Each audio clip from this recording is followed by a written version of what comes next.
The thing is that I am going to talk about myself, which I rarely do because well, for one thing, I prefer to talk about things I know nothing about. And secondly, I'm a recovering narcissist, and I didn't know I was a narcissist, actually. I thought narcissism meant you love yourself, and then someone told me there's a flip side to it.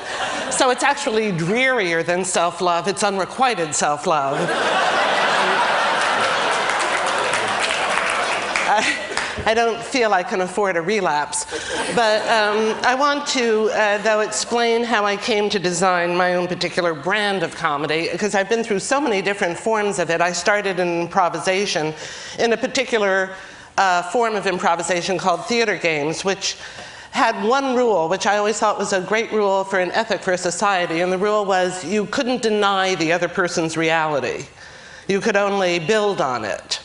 And of course, we live in a society that's all about contradicting other people's reality. It's all about contradiction, which I think is why I'm so sensitive to contradiction in general, while I see it everywhere. Like polls, you know, it's always curious to me that in public opinion polls, the percentage of Americans who don't know the answer to any given question is always 2%. 75% of Americans think Alaska is part of Canada, but only 2% don't know the effect that the debacle in Argentina will have on the IMF's monetary policy. To me, is a contradiction. Or this ad that I read in the New York Times: wearing a fine watch speaks loudly of your rank in society. Buying it from us screams good taste. Or this that I found in a magazine called California Lawyer in an article that Shirley meant for the lawyers at Enron. Surviving the slammer, do's and don'ts. Don't use big words. Learn the lingua franca.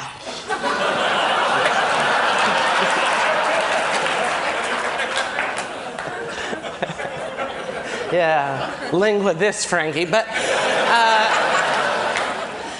and I suppose it's a contradiction that I talk about science and when I don't know math, you know, because, and by the way, I was so grateful to Dean Kamen for pointing out that one of the reasons, that there are cultural reasons that women and minorities don't enter the fields of science and technology, because, for instance, the reason I don't do math is I was taught to do math and read at the same time. So you're 6 years old, you're reading Snow White and the Seven Dwarfs. It becomes rapidly obvious that there are only two kinds of men in the world, dwarves and Prince Charmings, and the odds are 7 to 1 against your finding the prince. That's why little girls don't do math, it's too depressing.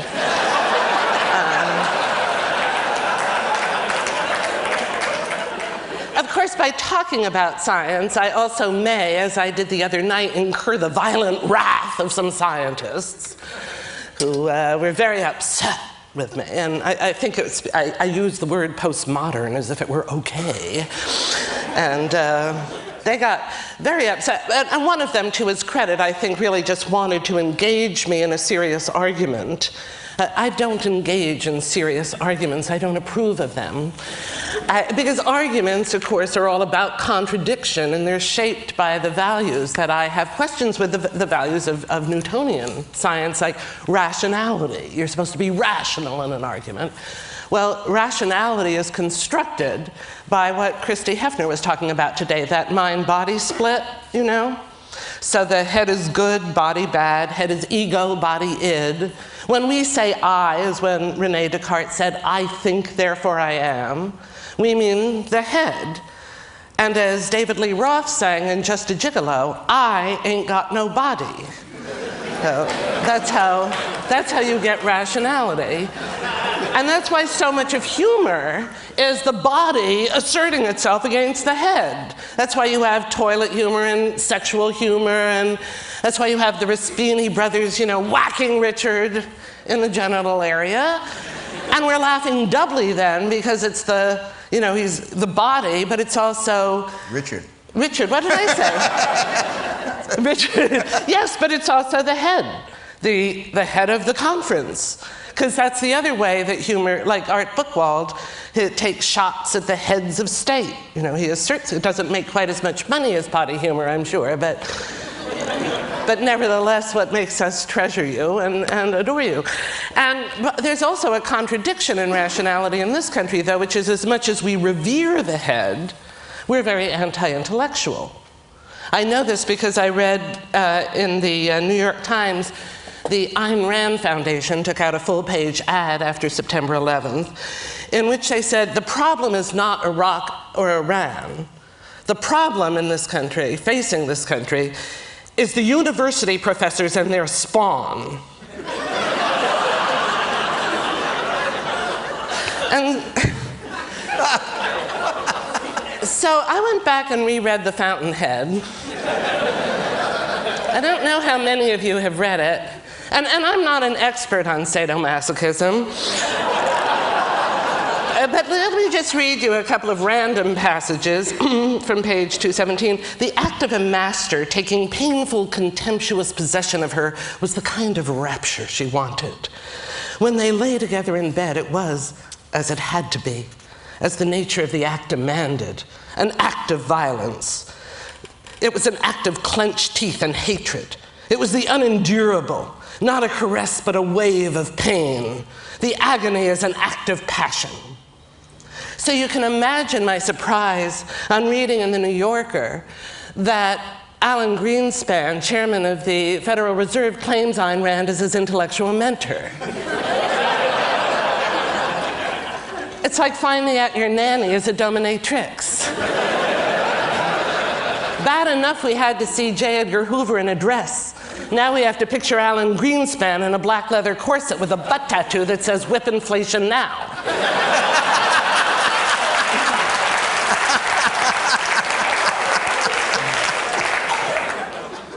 And Ayn Rand, of course, Ayn Rand is famous for a philosophy called objectivism, which it reflects another value of Newtonian physics, which is objectivity, you know, and objectivity basically is constructed in that same S&M way. It's the subject subjugating the object. That's how you assert yourself. You make yourself the active voice, and the object is the passive no voice. I was so fascinated by that Oxygen commercial. I don't know if you know this, but maybe it's different now, or maybe you were making a statement, but in many hospital nurseries across the country, until very recently anyway, according to a book by Jessica Benjamin, the signs over the little boys' cribs read, "I'm a boy," and the signs over the little girls' cribs read, "It's a girl." Yeah. So the passivity was culturally, projected onto the little girls. And, this still goes on. As I think I told you last year, there's a poll that proves this, a poll that was given by Time magazine in which only men were asked, have you ever had sex with a woman you actively disliked? And yeah, well, 58% said yes, which I think is overinflated, though, because so many men, if you just say, have you ever had sex? Yes! They don't even wait for the rest of the word. And of course, 2% did not know whether they'd had sex. That's the first callback of my attempted quadruple. So this subject-object thing, is part of something I'm very interested in, because this is why, frankly, I believe in political correctness. I do. I think it can go too far. I think Ringling Brothers may have gone too far with an ad they took out in the New York Times magazine. We have a lifelong emotional and financial commitment to our Asian elephant partners. Maybe too far, but I think that I don't think that a person of color making fun of white people is the same thing as a white person making fun of people of color, or a woman making fun of men is the same as men making fun of women, or poor people making fun of rich people the same as rich people. I think you can make fun of the haves, but not the have-nots, which is why you don't see me making fun of Kenneth Lay and his charming wife. Because, what's funny about being down to 4 houses? And I really learned this lesson during the sex scandals of the Clinton administration, or as I call them, the good old days. When people I knew, people who considered themselves liberal and everything else, were making fun of Jennifer Flowers and Paula Jones, and basically they were making fun of them for being trailer trash or white trash. And it seems, I suppose, like a harmless prejudice and that you're not really hurting anybody until you read, as I did, an ad in the Los Angeles Times. For sale, white trash compactor.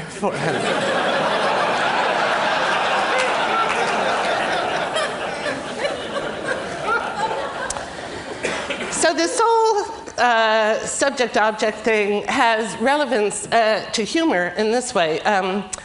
I read a book by a woman named Amy Richland, who's the chair of the classics department at USC, and the book is called The Garden of Priapus. And she says that Roman humor mirrors the construction of Roman society, so that Roman society was very top-bottom, as ours is, to some degree, and so was humor. There always had to be the butt of a joke. So it was always the satirist, like Juvenal or Marshall, represented the audience, and he was going to make fun of the outsider, the person who didn't share that subject status. And in stand-up, of course, the stand-up comedian is supposed to dominate the audience. A lot of heckling is the tension of trying to make sure that the comedian is going to be able to dominate and overcome the heckler. And I got good at that when I was a stand-up, but I always hate it because they were dictating the terms of the interaction in the same way that engaging in a serious argument determines the content, to some degree, of what you're talking about. And I was looking for a form that didn't have that. And so I wanted something that was more interactive, and I know that word is so debased now by the use of it by internet marketers. Yeah, I really miss the old telemarketers now, I'll tell you that. I do, because at least there you stood a chance. I honestly used to actually hang up on them, but then I read in Dear Abby that was rude. So the next time one called, I let him get halfway through his spiel, and then I said, "You sound sexy." He hung up on me.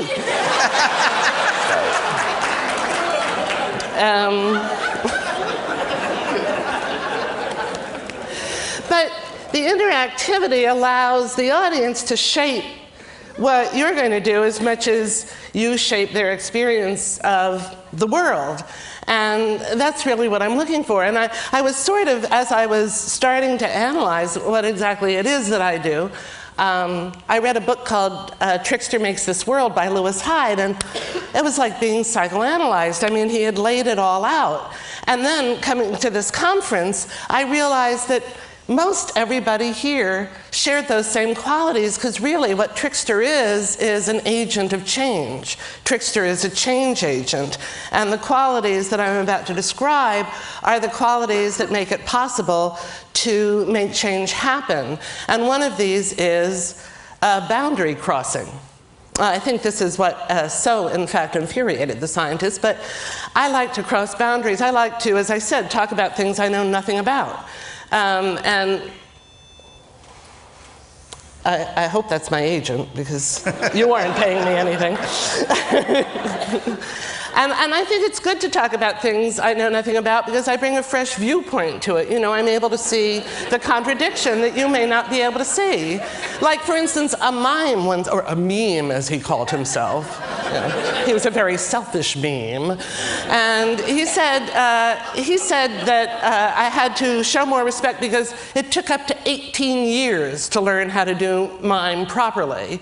And I said, well, that's how you know only stupid people go into it. It only takes 2 years to learn how to talk.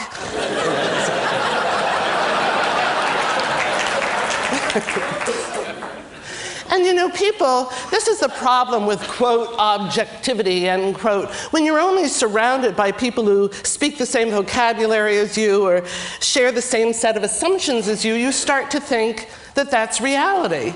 Like economists, you know, their definition of rational, that we all act out of our own economic self-interest. Well, look at Michael Hawley, or look at Dean Kamen. I mean, or look at my grandmother. I mean, my grandmother always acted in other people's interests, whether they wanted her to or not.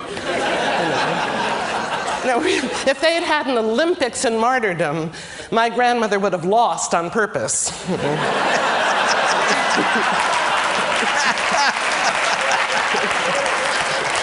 No, you take the prize. You're young, I'm old. Who's going to see it? Where am I going? I'm going to die. You know, it's very... So that's one, this boundary crossing, this being a go-between, which Fritz Lanting, is that his name, actually said that he was a go-between. That's an actual quality of the trickster. And another is non-oppositional strategies. And this is, you know, instead of contradiction, where you deny the other person's reality, you have paradox, where you allow more than one reality to coexist. I think there's another philosophical construction. I'm not sure what it's called, but my example of it is a sign that I saw in a jewelry store. It said, "Ears pierced while you wait."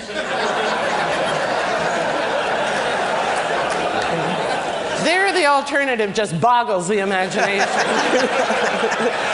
Oh no, thanks, Phil, but I'll leave him here. Thanks very much, Phil. I have some errands to run, so I'll be back to pick him up around 5, if that's okay with you. Can't hear you, Bob.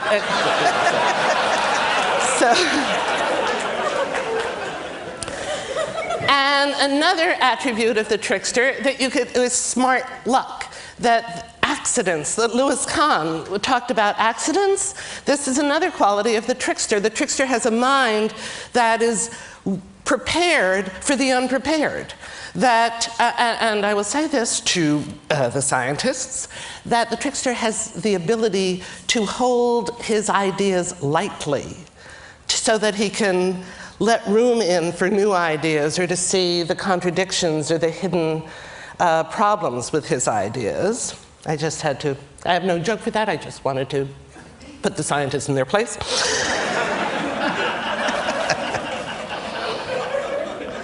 But here's how I think I like to make change, and that is in making connections. This is what I tend to see almost more than contradictions, like what did he call those toes of the gecko? You know, the toes of the gecko curling, uncurling, like the fingers of Michael Moschen. I love connections. Like, I'll read that one of the 2 attributes of matter in the Newtonian universe.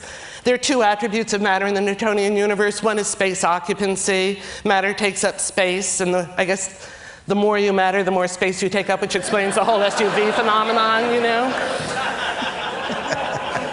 And the other one, though, is impenetrability. Well, in ancient Rome, impenetrability was the criterion of masculinity. Masculinity depended on you being the active penetrator. And then in economics, there's an active producer and a passive consumer, which explains why business always has to penetrate new markets. Well, yeah, I mean, why we forced China to open her markets, you know, and didn't that feel good? And now we're being penetrated. You know, the biotech companies are actually going inside us and planting their little flags on our genes. You know, we're being penetrated. And I suspect by someone who actively dislikes us. And that's the second of the quadruple. Yes, of course, you got that. Thank you very much. I still have a way to go.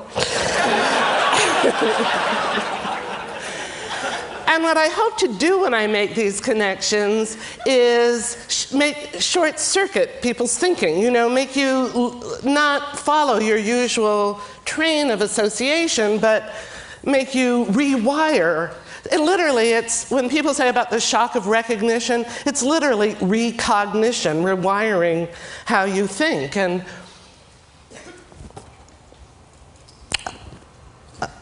I had a joke to go with this, and I've forgotten it. I'm so sorry. I'm getting like the woman in that joke about, have you heard this joke about the woman driving with her mother? And the mother is elderly, and the mother goes right through a red light, and the daughter doesn't want to say anything. She doesn't want to be like, you're too old to drive.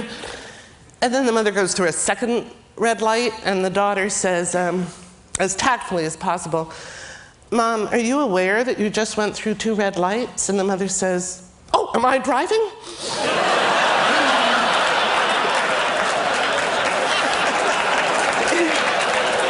And that's the shock of recognition at the shock of recognition. That completes the quadruple. And I just want to say 2 more things. One is another characteristic of trickster is that the trickster has to walk this fine line. He has to have poise. And you know, the biggest hurdle for me in doing what I do is constructing my performance so that it's prepared and unprepared. Finding the balance between those things, and always dangerous because you might tip off too much in the direction of unprepared, but being too prepared doesn't leave room for the accidents to happen. And I was thinking about what Moshe Safdie said yesterday about beauty, because in his book, Hyde says that sometimes trickster can tip over into beauty, but to do that, you have to lose all the other qualities, because once you're into beauty, you're into a finished thing. You're into something that occupies space and inhabits time. It's an actual thing. And it is always extraordinary to see a thing of beauty. But if you don't do that, if you allow for the accident to keep on happening, you have the possibility of getting on a wavelength. You know, with your, I like to think of it, of what I do is, you know, as a probability wave. When you go into beauty, the probability wave collapses into one possibility, and I like to explore all the possibilities and the hope that you'll be on the wavelength of your audience. And the one final quality I want to say about Trickster is that he doesn't have a home. He's always on the road. And I want to say to you, Richard, in closing, that in TED you've created a home, and thank you for inviting me into it. Thank you very much.